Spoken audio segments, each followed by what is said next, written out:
नमस्कार, खबर असरदार देख रहे हैं आप और आपके साथ मैं हूं अंशिका पाठक और मैं हूं आपके साथ प्रशांत कटारे। तो खबर असरदार में सबसे पहले बात सियासत की। यूपी में उपचुनाव के लिए बीजेपी और समाजवादी पार्टी में सियासी बयानबाजी चरम पर है। चुनाव प्रचार के दौरान जहां सीएम योगी ने एक बार फिर समाजवादी पार्टी पर बड़ा हमला बोला, वहीं अखिलेश यादव ने भी चुनावी सभा में बीजेपी पर पलटवार किया। देखिए रिपोर्ट। सच्चाई को देश और दुनिया के सामने रखिए कि जब भी पटेंगे तो इसी प्रकार से निर्ममता से पटेंगे।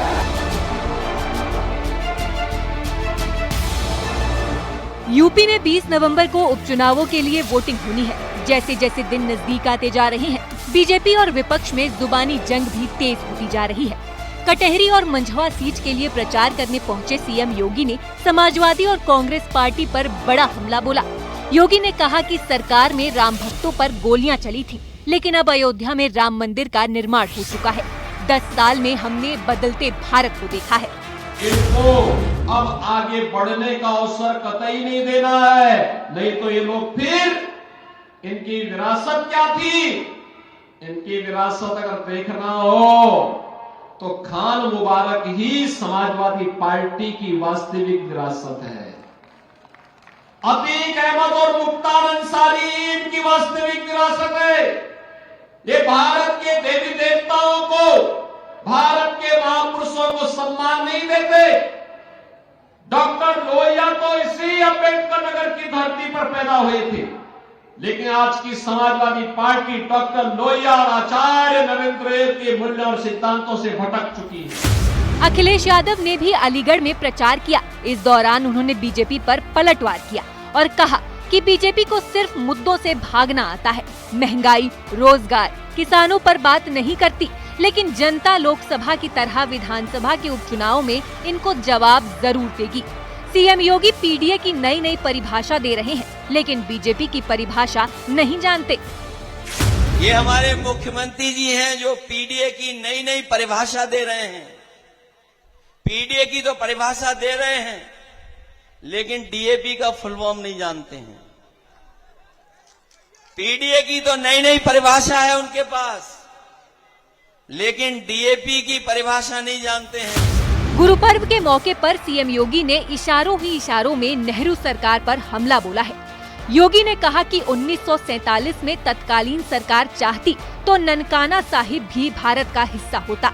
पाकिस्तान में आज सिखों को कीर्तन करने में परेशानी होती है। अगर तत्कालीन सरकार चाहती तो ननकाना साहिब भी भारत का हिस्सा होता, और इस समय कीर्तन और अन्य इस प्रकार के आयोजन को करने में जो आज भी वहां कठिनाई होती है, इस कठिनाई का सामना हमारे सिख बंधुओं को वहां पर नहीं होती, या हमारे भारतवासियों को गुरु नानक देव जी के प्रति जो श्रद्धा है, जो आस्था है, उसके प्रति जो लगातार व्यवधान पैदा किए जाते हैं सरकार, पाकिस्तान सरकार के द्वारा, ये सब कठिनाई वहां पर झेलने को नहीं मिलती। वहीं सीएम योगी के बयान पर पलटवार करते हुए समाजवादी पार्टी ने कहा कि आजादी की लड़ाई के वक्त बीजेपी कहां थी? उस वक्त वो बीजेपी के पूर्वज अंग्रेजों के हिमायती क्यों बने हुए थे? कभी सरदार पटेल जी प्रधानमंत्री होते, फला होता तो ये होता, बीजेपी उस वक्त होती तो कश्मीर भारत का हिस्सा होता, पाकिस्तान बंटवारा ना होता, भारत अखंड के रूप में होता। तो साहब आप क्यों अंग्रेजों की गुलामी कर रहे थे? अपने पूर्वजों से पूछिए ना, किसने रोक रखा था कि आज़ादी की लड़ाई न लड़ी जाए? तब तो आप अंग्रेजों से पेंशन ले रहे थे, उनको लव लेटर लिख रहे थे, सजा माफी की बात कर रहे थे। तो आज इस तरह की बात अगर उत्तर प्रदेश के मुख्यमंत्री कह रहे हैं तो सिर्फ और सिर्फ राजनीति करने के लिए कह रहे हैं। 20 नवंबर को होने वाली उपचुनाव की वोटिंग में अब कम ही दिन बचे हैं। ऐसे में बीजेपी और विपक्ष के बीच तमाम मुद्दों पर सियासी वार पलटवार जारी है। न्यूज़ 18 के लिए ब्यूरो रिपोर्ट। महाराष्ट्र के चुनावी रण में बयानों का दंगल जारी है। महायुति और महाविकास अघाड़ी की लड़ाई में सियासी पारा हाई है।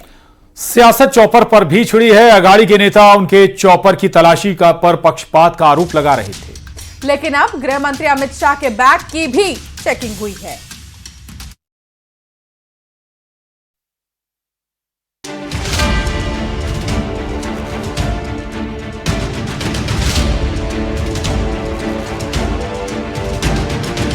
वीर सावरकर को गाली देते हैं। मैं अगाड़ी के साथियों को कहता हूं, अगर उनमें दम हो तो उनके युवराज के मुंह से बाला साहब ठाकरे की जरा तारीफ करवा करके सुनाए महाराष्ट्र को। महाराष्ट्र में चुनाव की तारीख जैसे जैसे नजदीक आ रही है, सियासी पारा हाई होता जा रहा है। बयानों के तीर चल रहे हैं, आरोप प्रत्यारोपों की झड़ी लगी है। अघाड़ी का खेमा जो औरंगजेब फैन क्लब है, औरंगजेब फैन क्लब है, और दूसरा महायुति का खेमा जो छत्रपति शिवाजी महाराज और सावरकर जी के सिद्धांतों पर चल। बीजेपी के प्रहारों का जवाब महाविकास अघाड़ी भी दे रही है। उद्धव ठाकरे से लेकर राहुल गांधी तक हमलावर हैं। आघाड़ी की सरकार जरूर आएगी, वचन देता हूं। जितना लूटा हुआ मुंबई और महाराष्ट्र का वैभव है, मैं वापस मुंबई और महाराष्ट्र को दे दूंगा। आपके आंखों के सामने आपकी रोजी रोटी छीन कर वो लेके जा रहे हैं। महाराष्ट्र से बीजेपी की सरकार ने 5 लाख रोजगार छीनकर दूसरे प्रदेशों में भिजवा दिए हैं। इसीलिए आपको यहां रोजगार नहीं मिलता है। यह काम इंडिया गठबंधन और कांग्रेस पार्टी की सरकार नहीं करेगी। महाराष्ट्र की राजनीति में चौपर पर चुनावी चौसर भी जारी है। चौपर की तलाश पर महाविकास अघाड़ी के नेताओं ने आपत्ति जताई थी। पूछा था कि बीजेपी के नेताओं की तलाशी क्यों नहीं हो रही है। उनकी आपत्ति पक्षपात के आरोप का भी जवाब मिला है। महाराष्ट्र के हिंगोली में चुनाव आयोग के अधिकारियों ने गृह मंत्री अमित शाह के बैग की भी चेकिंग की। उद्धव ठाकरे का कि एजेंसीज जो हैं वो हमें परेशान करने की कोशिश कर रही है, उनका बैग चेक हो गया है। जैसे कोई ये एक विशेष क्लास है, या क्योंकि वो एक ठाकरे है या एक पक्ष के नेता है, उसके कारण उनको कोई इम्यूनिटी है। ये महाविनाश अघाड़ी की विनाश की तरफ जाने का सोच है। चौपर की तलाशी पर सियासत के बीच असदुद्दीन ओवैसी की भी चर्चा है। हाल ही में उन्होंने 15 मिनट की चर्चा की थी। अब उनका एक और अंदाज दिखा। वो एक सब्जी की दुकान में पहुंचकर आलू बैंगन का दाम पूछने लगे।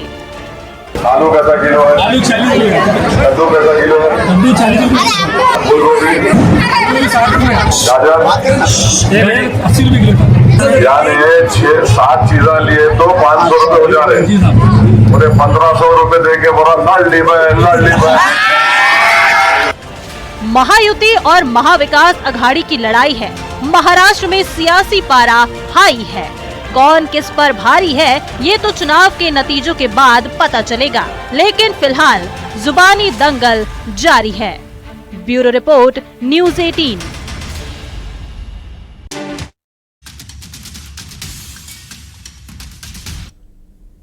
और बाबा बागेश्वर एक बार फिर सुर्खियों में है। हिंदू राष्ट्र की बात करने वाले बाबा ने इस बार हिंदुओं को कट्टर बनाने की बात कही है। हिंदुओं को कट्टर बनना चाहिए, बाबा को ऐसा लग रहा है। और साथ ही बाबा ने कई बड़ी बातें भी की हैं। क्या कहा उन्होंने, आइए आपको दिखाते हैं। कि बटोगे तो कटोगे,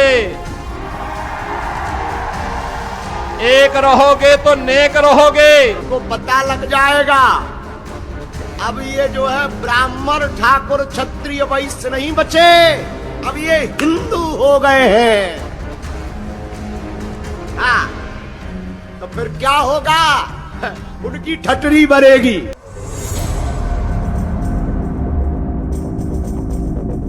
सियासत में सीएम योगी के इस नारे की खूब चर्चा है। कोई समर्थन कर रहा है तो कई विरोध, लेकिन चर्चा सभी कर रहे हैं। और जब बात योगी के नारे की हो तो भला बाबा कैसे पीछे रह सकते हैं। बाबा यानी बागेश्वर धाम के पंडित धीरेन्द्र कृष्ण शास्त्री। बाबा ने योगी के बयान का समर्थन तो किया ही, एक नया लक्ष्य भी तय कर दिया है। उन्होंने कहा कि देश में कट्टर हिंदुओं की कमी है, पहले हमें कट्टर हिंदू बनाने हैं, फिर सभी मंदिर हमारे ही तो हो जाएंगे। बाबा ने यह भी कहा कि छेड़ोगे तो छोड़ेंगे नहीं। पंडित धीरेन्द्र कृष्ण शास्त्री ने हिंदुओं को जगाने के लिए पदयात्रा की बात भी कही। हिंदू तो हो जाएं, इस देश में अभी कट्टर हिंदुओं की कमी है। इस देश में अभी तक ये नारा था कि हम लोगों को हिंदू बोलना है, हिंदू बोलने में डर लगता था। हमने एक नया विचार दिया है कि छेड़ोगे तो छोड़ेंगे। से आप छेड़ोगे तो छोड़ा नहीं जाएगा। पहले हमें इस देश में कट्टर हिंदू बनाना है, कट्टर हिंदुस्तानी बनाना है। इसके बाद में जितने भी सनातनी हिंदू मंदिर हैं वो तो अपने हैं ही, ले लेंगे। 21 नवंबर से 29 नवंबर तक हिंदुओं को जगाने के लिए हम 160 किलोमीटर की राम राजा ओरछा तक बागेश्वर धाम से पदयात्रा कर रहे हैं। बिछड़े और पिछड़े लोगों को गले लगाएंगे और हम भिक्षा मांगेंगे कि हिंदू एक हो जाओ और हम सब हिंदू एक हैं। कुंभ में मुस्लिमों की एंट्री को लेकर भी बाबा ने बड़ा बयान दिया है। उन्होंने कहा कि अगर आप इतने उदारवादी हैं तो मक्का मदीना में हमारी दुकान लगाइए।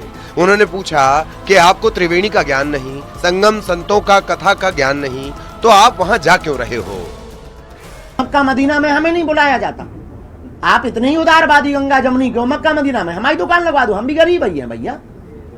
आप इतने भारत में हिंदू गरीब हैं, आपकी मजारों के सामने हम लोगों की दुकानें नहीं लगती। तो मेरे अंगने में तुम्हारा क्या काम? आपको त्रिवेणी का ज्ञान नहीं, संगम का ज्ञान नहीं, संतों के मान का पता नहीं, कथा का आपको पता नहीं, संतों की महिमा का पता नहीं, खालसा क्या होते हैं, पंथ क्या होते हैं, इसके बारे में आपको पता नहीं। तो आप वहां जाकर के करोगे क्या? धंधा करके मूत्र कांड करोगे, थूक कांड करोगे। इससे बेहतरीन ये मेरे अंगने में तुम्हारा क्या काम? हम तुम्हारी मस्जिदों में नहीं घुसते, तुम हमारे, और हमारे हिंदू तुम्हारी मस्जिदों में घुसे जूते मारे। पंडित धीरेन्द्र कृष्ण शास्त्री के बयान पर मुस्लिम स्कॉलर सैयद अनस अली ने पलटवार किया है। उन्होंने कहा कि धीरेन्द्र शास्त्री धर्म गुरु हैं, हिंदू मुस्लिम राजनीति में ना पड़े। कि आप एक धर्म गुरु हैं, अब आप इसको छोड़ के अगर आप ये भी हिंदू मुस्लिम की आप भी पॉलिटिक्स करने लगेंगे तो मैं समझता हूँ कहीं ना कहीं नुकसानदेह है उनके लिए बहुत ज्यादा। बाबा अपने बयानों की वजह से अक्सर चर्चा में रहते हैं। हिंदू राष्ट्र की बात करने वाले बाबा अब हिंदुओं को कट्टर बनाने की बात भी कह रहे हैं। बटोगे तो कटोगे का समर्थन कर रहे हैं। कुंभ में मुसलमानों की नो एंट्री की मांग कर रहे हैं। Bureau report news 18। हिंदुत्व के एजेंडे पर उपचुनाव में बीजेपी को आरएसएस का साथ मिल गया है। लखनऊ में हुई मीटिंग के बाद वोटिंग डे का खास प्लान भी तैयार हो गया है। अब आरएसएस के स्वयं सेवक और बीजेपी पदाधिकारी मिलकर जातियों में बटे हिंदुओं को लामबंद करने में जुटेंगे। वहीं वोटिंग वाले दिन हर बूथ पर स्वयं सेवकों की टोलियां बीजेपी के पक्ष में मतदान करने जुटेंगी।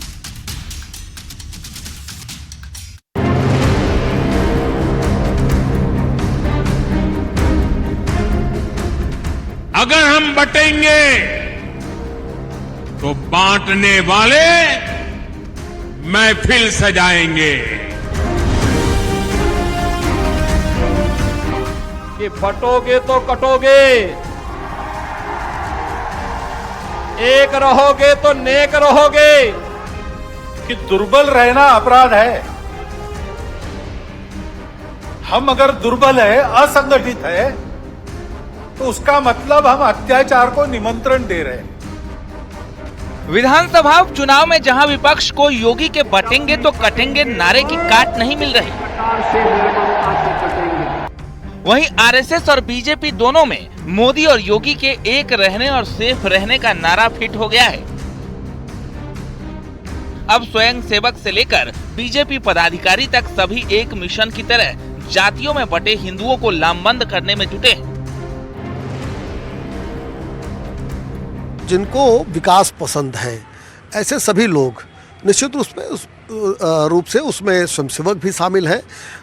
जिनको ये पता है कि उत्तर प्रदेश का विकास भारतीय जनता पार्टी, योगी आदित्यनाथ और एनडीए के साथ ही संभव है, वो सभी लोग उपचुनाव में भागीदारी अपनी सुनिश्चित कर रहे हैं।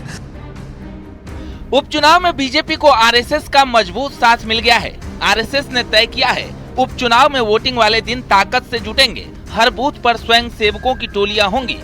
बीजेपी के पक्ष में मतदान के लिए जुटेंगी। विपक्ष के जातीय फॉर्मूले की काट, पीडीए की काट में एकता वाला संदेश। पीएम मोदी का नारा एक हैं तो सेफ हैं, सीएम योगी का नारा बटेंगे तो कटेंगे। हिंदुत्व के एजेंडे को धार दी जाएगी। आरएसएस और बीजेपी के उपचुनाव को लेकर लखनऊ में अहम बैठक हुई, जिसमें तय हुआ कि आरएसएस के प्रचारकों को बीजेपी संगठन में जगह दी जाएगी। भारतीय जनता पार्टी और आरएसएस के बीच में एक बड़ी बैठक हुई। इसमें आरएसएस की तरफ से अरुण कुमार मौजूद रहे, वहीं भारतीय जनता पार्टी की तरफ से भारतीय जनता पार्टी के प्रदेश के अध्यक्ष भूपेंद्र चौधरी, महामंत्री संगठन धर्मपाल समेत तमाम नेता मौजूद रहे। इसमें मंथन किया गया कि उपचुनाव की जिस दिन वोटिंग होगी उस दिन आरएसएस की जो टोलियां हैं वो बूथ स्तर पर मौजूद रहेंगी और भारतीय जनता पार्टी के पक्ष में मतदान कराने के लिए काम करेंगी। बीजेपी यूपी के 4 क्षेत्रों में आरएसएस से आए वरिष्ठ प्रचारकों को सह संगठन मंत्री बनेंगे।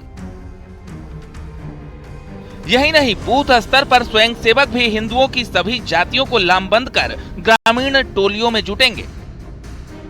ये तय हुआ है कि जो मुख्यमंत्री योगी आदित्यनाथ ने बटोगे तो कटोगे का नारा दिया है, उसके तहत सभी जो बिरादरियां हैं उनको एकजुट करने के लिए भारतीय जनता पार्टी और आरएसएस एक अभियान के रूप में जुट गया है। यानी कि जो हिंदू वोट बैंक है उसको पूरी तरीके से भारतीय जनता पार्टी और आरएसएस धार देने में जुटी हुई है और इसका लिटमस टेस्ट उपचुनाव में होना है। कैमरामैन गोपी गिरी के साथ संकेत मिश्रा, न्यूज़ 18 लखनऊ।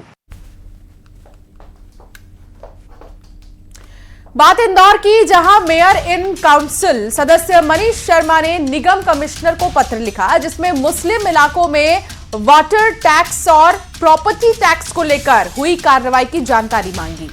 साथ ही इन इलाकों में अवैध मकान, अस्थायी मीट की दुकान, अवैध नल कनेक्शन की जानकारी भी 7 दिनों के अंदर मांगी गई है। तो वहीं मनीष शर्मा के इस पत्र पर इंदौर में सियासत तेज हो गई है। कांग्रेस ने वर्ग विशेष को टारगेट करने का आरोप लगाया है। रिपोर्ट देखिए।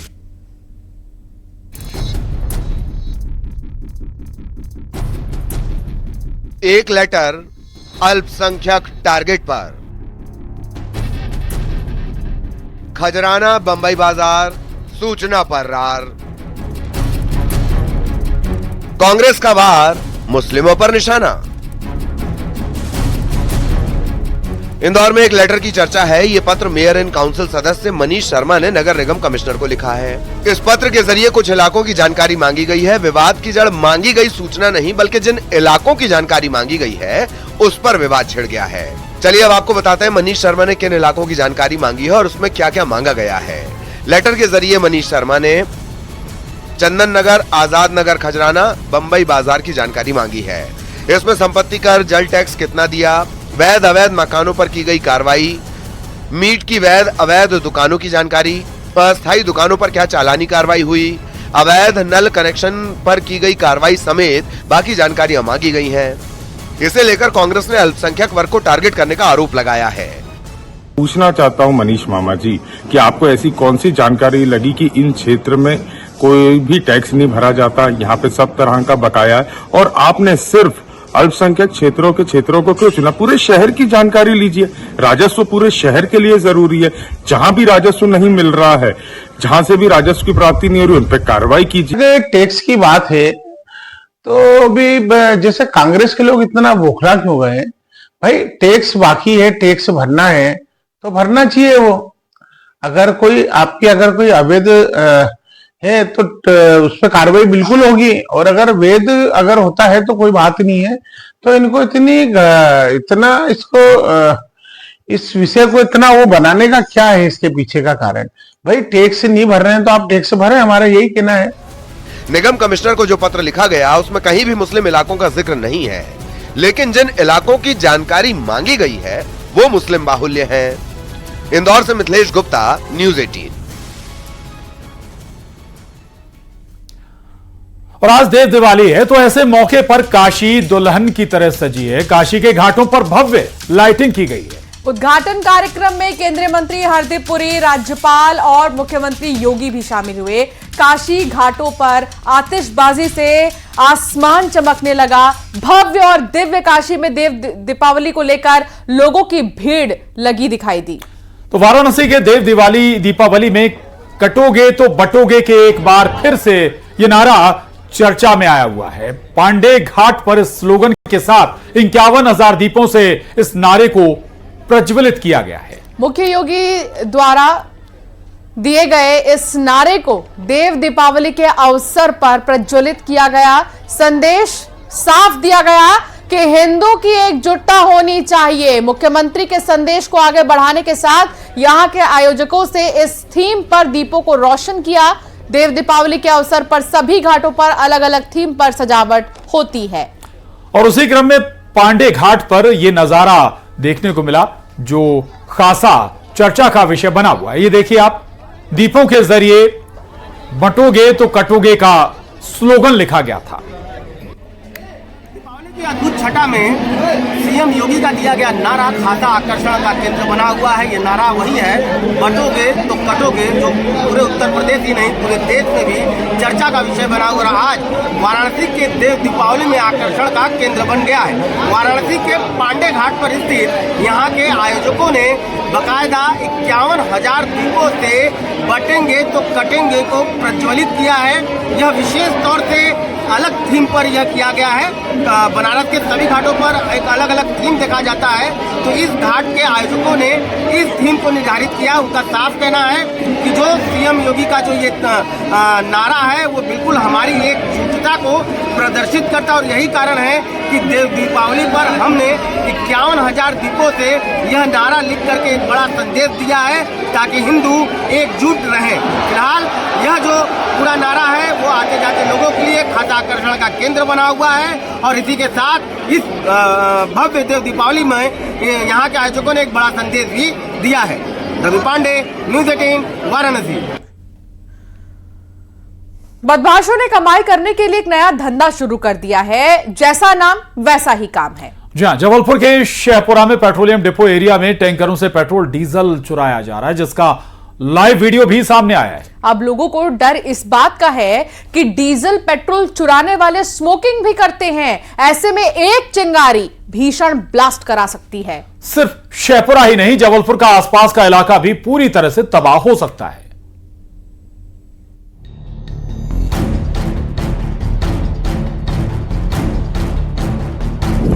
बदमाशों का नया धंधा।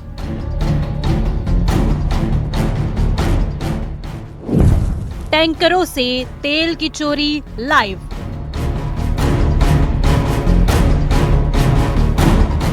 पेट्रोलियम कंपनी को लगा रहे चपत।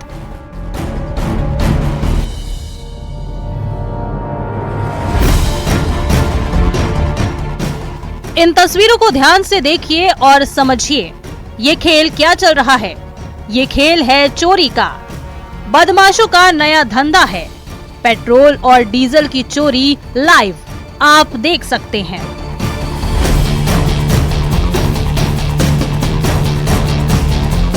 बताया जा रहा है कि जबलपुर में स्थित भारत पेट्रोलियम डिपो से टैंकर में पेट्रोल और डीजल जाता है, लेकिन इन टैंकरों को सड़क या ढाबों पर रोककर डीजल और पेट्रोल की चोरी की जाती है। तस्वीरों में आप देख भी सकते हैं कि किस तरह से चोरी की वारदात को अंजाम दिया जा रहा है। ये कोई नई तस्वीर नहीं है, पहले भी इस तरह की तस्वीरें सामने आती रही हैं। इस दौरान सबसे बड़ी लापरवाही ये है कि कई बार लोग इन ज्वलनशील पदार्थ के आसपास बीड़ी सिगरेट पीते नजर आते हैं।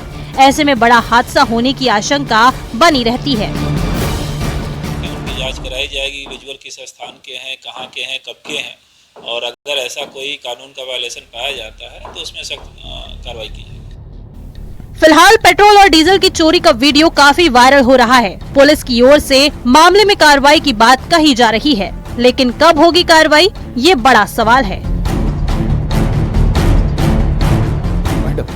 जबलपुर से न्यूज़ 18 के लिए पवन पटेल के साथ ब्यूरो रिपोर्ट।